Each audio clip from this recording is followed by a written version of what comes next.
I knew it was going to be another one of those nights the moment Amber walked through the door.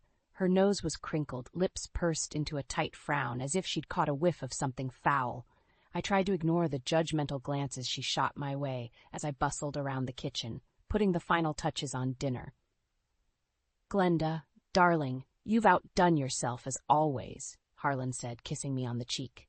At least someone appreciated my efforts.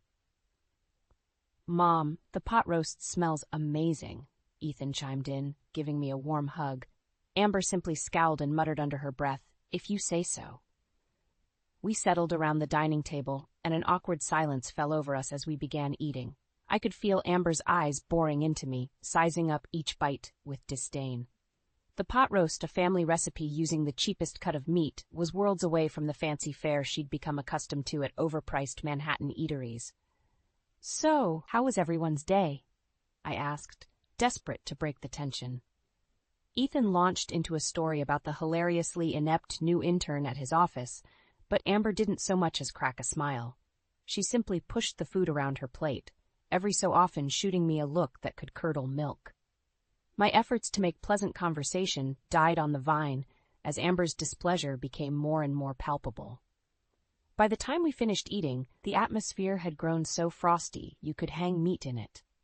"Well, that was just dreadful," Amber said, making no attempt to mask her contempt as she rose from the table. "I'm going to call Francesca and see if she grabbed a table at that new tapas place." She stormed off to make her call, leaving me to clean up yet another mess, literally and figuratively. As I scraped the remains of my labor of love into the trash, I couldn't help but overhear her conversation floating in from the living room.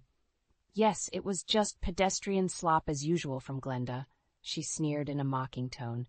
"I told Ethan he needs to get me cooking lessons for my birthday because I simply cannot survive on such unsophisticated, mediocre fare." Her callous words twisted like a knife in my heart. But in that moment, the sting of her insult ignited something within me. A simmering defiance, a refusal to simply take her abuse lying down any longer. Amber's condescending ways had gone too far for too long.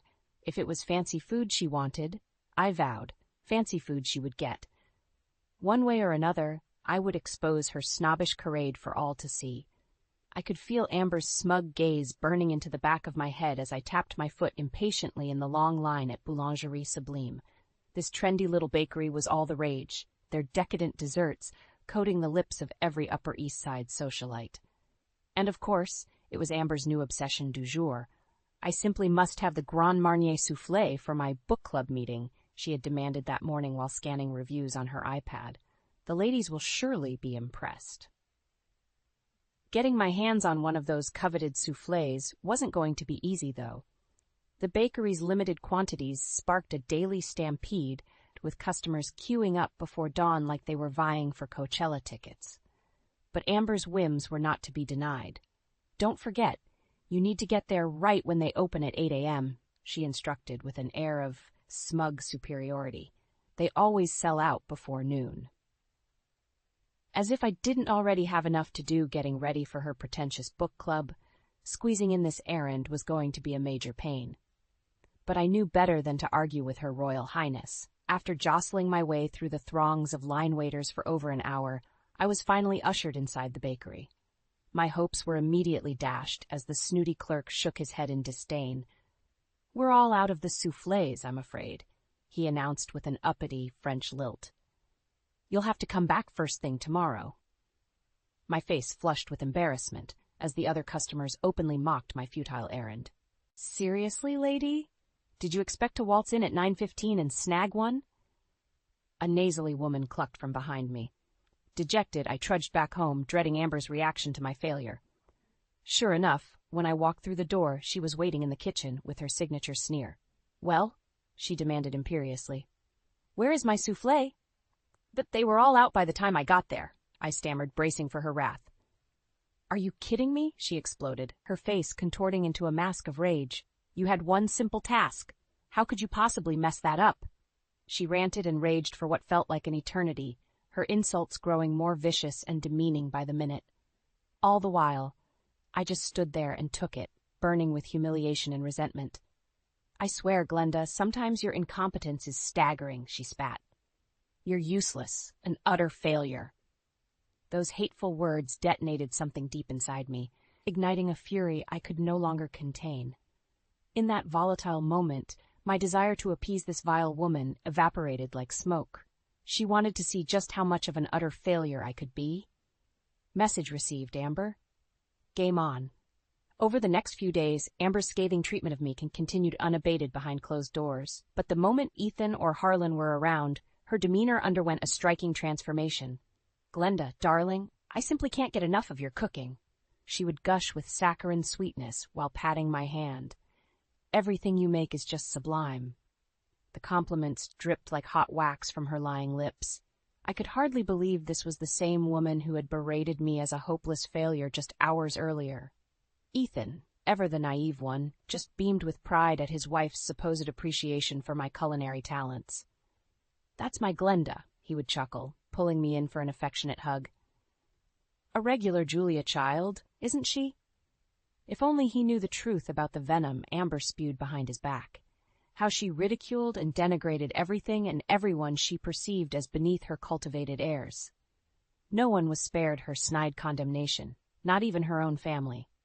One afternoon, I was in the kitchen whipping up a batch of my famous oatmeal chocolate chip cookies, a treasured family recipe using basic, inexpensive ingredients.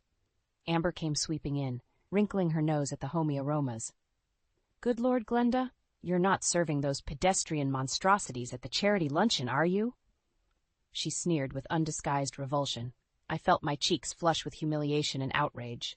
But before I could respond, Ethan strolled in, and her scowl instantly morphed into a brilliant smile. Those cookies smell delightful, mother-in-law, she chirped in a sickly sweet tone. Just like from a gourmet bakery. The ladies will go wild for them, I'm sure. Ethan just chuckled obliviously as he snatched a cookie off the tray, cramming it into his mouth. Yup, these are the greatest, he mumbled through a mouthful of crumbs. You've really outdone yourself this time, Mom. It was all I could do to keep from hurling the tray across the room. This two-faced, malicious behavior from Amber was becoming more than I could bear. My own son was so blind to her true, vicious nature that my heart ached for him. Later, after Ethan had left for work, I confronted Amber about her abhorrent double act. Why must you insult me and put down my cooking 1 minute, then turn around and sweetly praise it the next? I demanded, my voice trembling with pent-up emotion.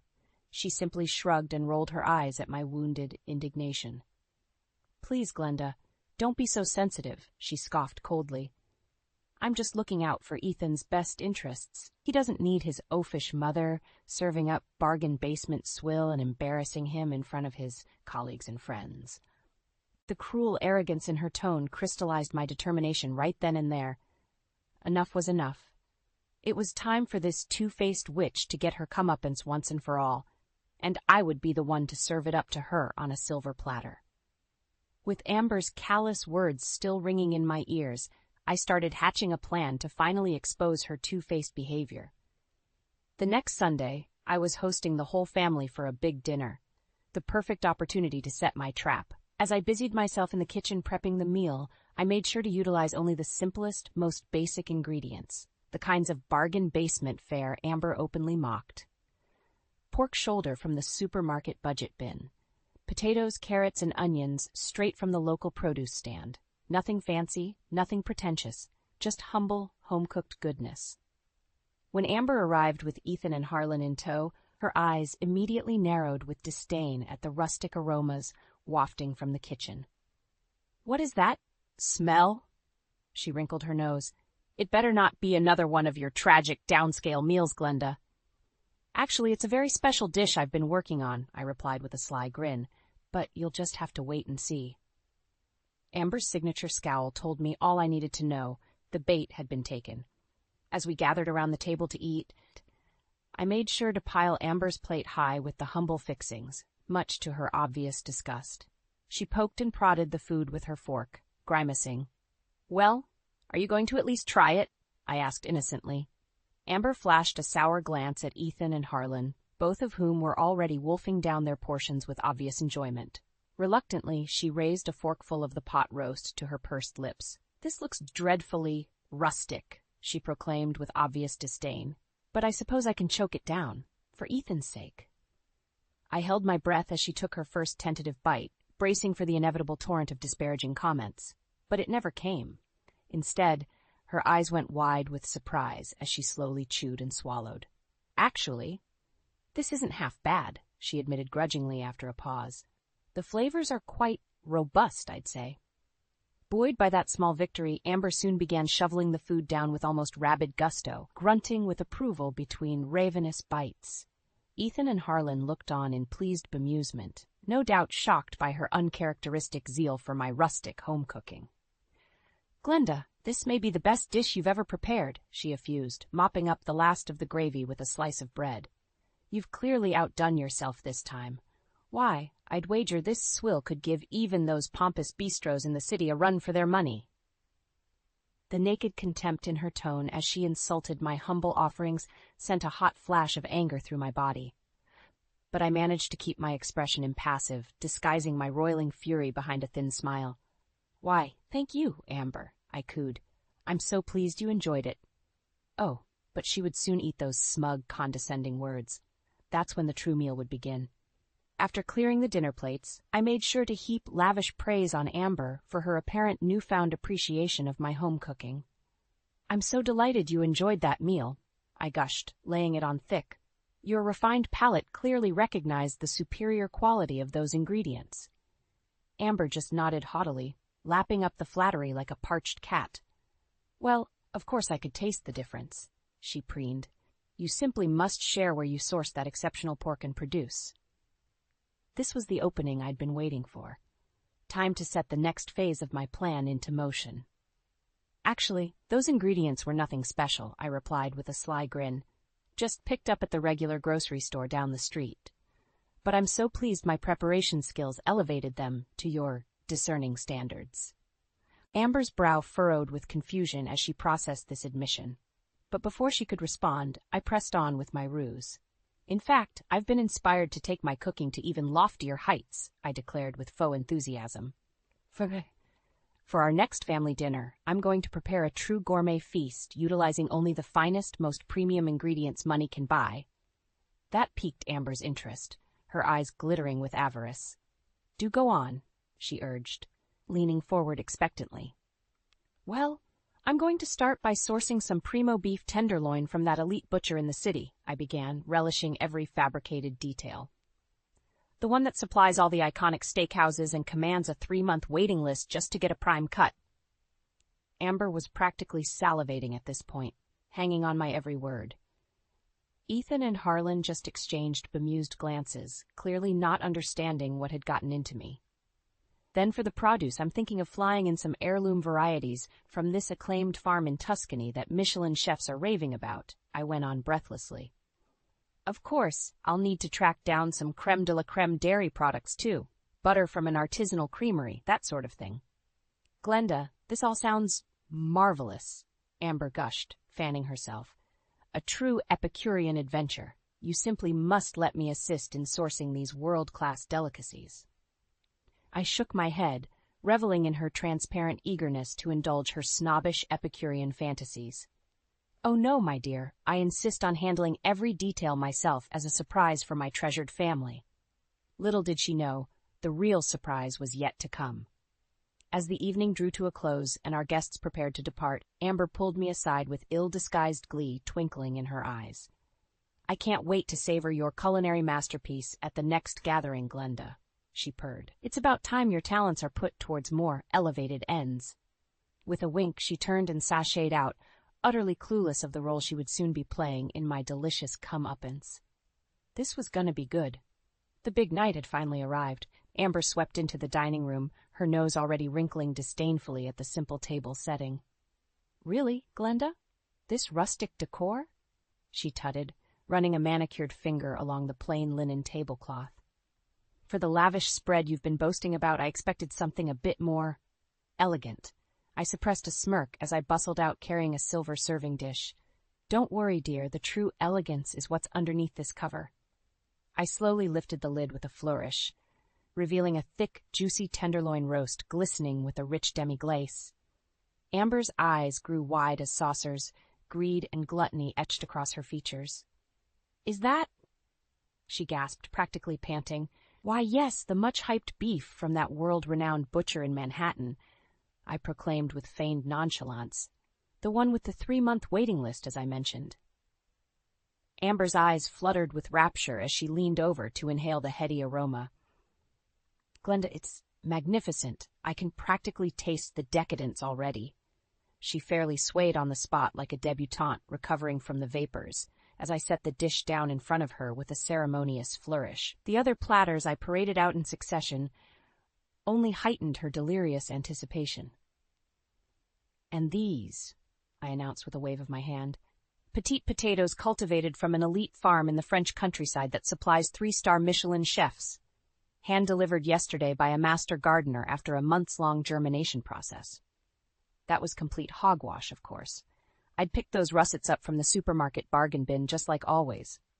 But Amber hungrily gobbled up every word, nodding feverishly all the while.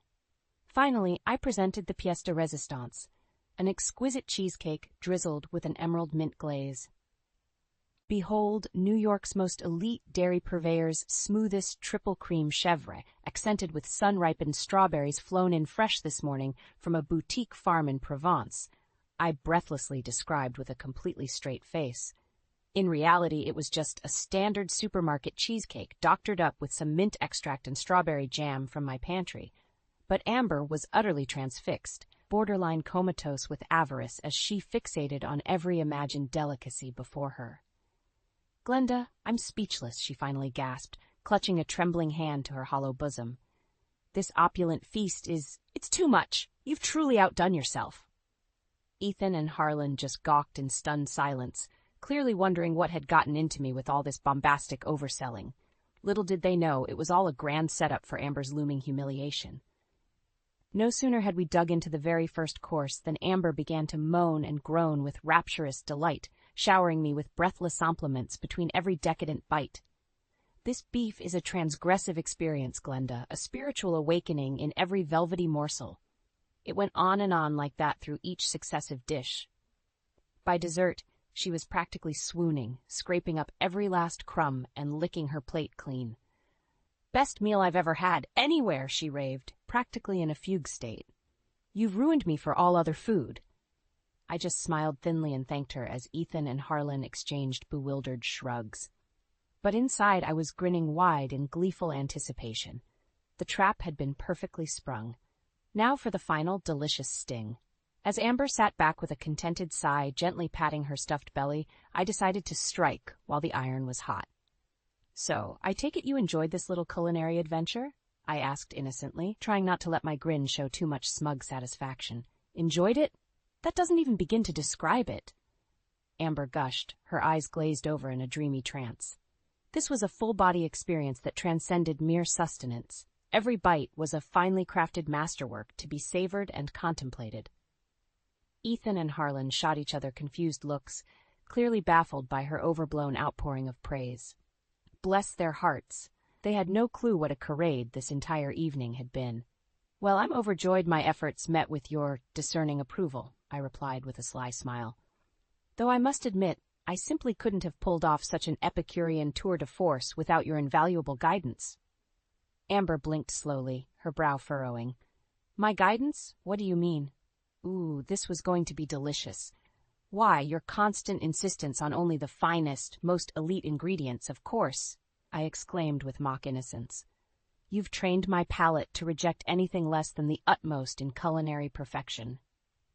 I could see the dawning look of baffled realization creeping across Amber's face as I drove the knife deeper.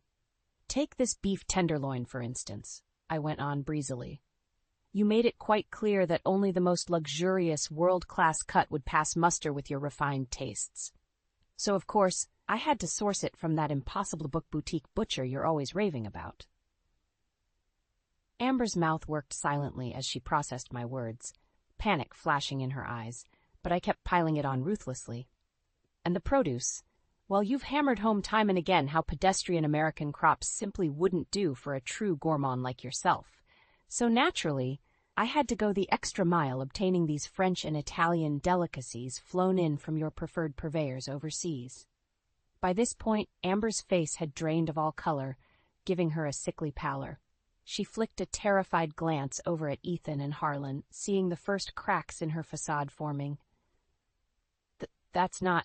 You've got it all wrong, she sputtered desperately. But I was just getting warmed up, ready to put the killing stroke on this whole rotten charade of hers once and for all. Oh, and this cheesecake, I crowed, barely able to contain my delight. You certainly gave me an education on why no ordinary cream cheese would suffice. Only the organic, artisanal triple cream from that snobby little Madison Avenue fromagerie could possibly meet your lofty standards. Amber opened and closed her mouth wordlessly, utterly at a loss as the entire web of lies she'd spun unraveled around her. Ethan and Harlan's dumbstruck expressions revealed the veil had finally been lifted on the disdainful elitist monster they'd married into the family. I took a deep breath, steadying myself to deliver the coup de grace. Which is why, I announced in a tone dripping with sugary faux sweetness, I wanted to sincerely thank you, Amber, for inspiring me to put all my skills and effort into this sumptuous high society repast. I gestured grandly at the plates of half-eaten food surrounding us, each course prepared from the plainest, most basic supermarket provisions money could buy. A gourmet masterpiece, you called it, fit for the most refined of culinary queens, when really it was nothing more than my typical bargain basement home cooking dressed up in fancy airs. The penny finally dropped for Amber as her face contorted with impotent rage and humiliation. Her menu of deceit had finally been laid bare, and the main dish was an extra-large serving of cold, harsh truth. Game, set, and match, courtesy of this fed-up mother-in-law. The aftermath of my grand unmasking played out like a shipwreck in extreme slow motion. Amber's face contorted through a gamut of emotions, shock, anger, shame, desperation, as the truth of her deception sank in. You conniving old witch, she finally sputtered, eyes bulging with outrage. How dare you try to humiliate me like this in front of my husband? Ethan sat in stunned silence, his expression unrateable as his wife's cringeworthy facade crumbled before his eyes. Harlan, on the other hand, looked like he was trying not to bust a gut laughing. Amber, honey, I think the only one doing any humiliating here is you, he chuckled, shooting me an approving wink. This was just a long overdue reality check. Reality? You want to talk reality? Amber raged, rounding on my poor clueless son. Wake up and smell the green juice, Ethan. Your quaint little mama and her down-market home ec skills don't belong in this century, let alone our social sphere.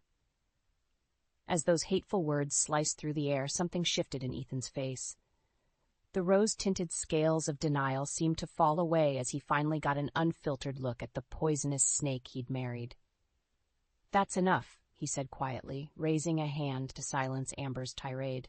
I've heard more than enough out of you tonight. Amber froze, her mouth hanging open in gobsmacked shock. She clearly wasn't accustomed to Ethan going against her arrogant diktats. But darling, you can't be serious, she sputtered incredulously. You're really going to take the word of this spiteful old troll over your own wife? Ethan's jaw tightened as he rose to his feet, anger flashing in his eyes.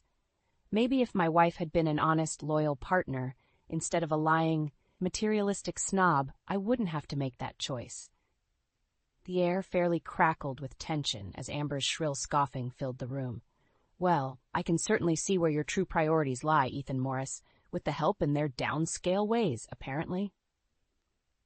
She shot me one last murderous glare before snatching up her purse and storming towards the door. Don't worry, I know when I'm not wanted, she hurled over her shoulder. Have fun playing house with Mummykins and her pathetic home cooking. I deserve better than this poverty-class charade. The slamming of the front door behind her echoed through the stunned silence that followed. Ethan stood rooted to the spot, head bowed, as the gravity of this marital rupture washed over him. At last he raised his gaze to meet mine, a lifetime of pent-up hurt and frustration shining in his eyes. Mom, I'm so sorry, he said, his voice thick with emotion. You were right all along about Amber. I was just too blind and dazzled to see the truth. In that moment, I felt the icy knot of resentment that had taken root in my heart all those years began to thaw and dissolve. My son had been lost, true, but now, finally, he had found his way home. As I pulled Ethan into a fierce, forgiving embrace, I knew our family had been irrevocably broken, but not beyond repair. We would pick up the pieces, slowly healing the rifts that Amber's greed and cruelty had torn open through our unconditional love and stubborn decency. And this time there would be no snobby pretenses or polite fictions masking the truth. Just the honest bonds of this mother and son duo firmly intact, sharing good food, good company, and stubborn determination to always keep it real, no matter how ugly.